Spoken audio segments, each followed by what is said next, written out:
ముసలోడికి దసరా పండుగ కాటికి కాలు జాపే వయసు దగ్గరికి వచ్చినా కూడా వివాహేతర సంబంధం కావాల్సి వచ్చిందట.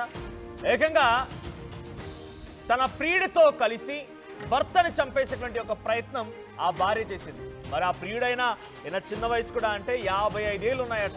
ఈ ఘటన జరిగింది కరీంనగర్ జిల్లాలో. సంపత్ రమాదేవి ఇద్దరు భార్యాభర్తలు, 20 ఏళ్ల కొడుకు కూతురు కూడా ఉన్నారు. ఏదో చిన్న చితగా ఉద్యోగం చేస్తూ సంపత్ కుటుంబాన్ని నిలదీస్తూ ఉన్నాడు. అటు భార్య రమాదేవి కూడా కరీంనగర్లో సర్వపిండి ఏదో ఒక సాయంత్రం సమయంలో స్నాక్స్ లాంటివి చేస్తూ అమ్ముతూ పొట్టకుట్టి కోసం వారంతా బతుకుతూ ఉన్నారు. ఏదో ఒక చిన్న చితక పని చేస్తూ ఉన్నారు. అంతవరకు సవ్యంగానే ఉంది. అయితే భార్య రమాదేవి తను స్టాల్ పెట్టి సర్వపిండి అమ్మేటువంటి ఆ చోట రాజయ్య అనేటువంటి ఒక వ్యక్తి నిత్యం అక్కడికి వస్తూ ఉండేవాడట. ఆ పరిచయం కాస్త ఆ ఇద్దరి మధ్య వివాహేతర సంబంధానికి దారితీసింది. చూడండి ఎంత దిక్కుమాల పని మహిళ చేసింది అనేది. 20 ఏళ్ల కొడుకు కూతురు ఇద్దరు ఉన్నారు. అయినా కూడా ఎవడో మూడో వ్యక్తి కావాల్సి వచ్చింది. మరి వచ్చిన వ్యక్తి రాజయ్య అంటే ఏదో యువకుడు అని కూడా పొరపాటు పడ్డాడు. 55 ఏళ్ల వయసట.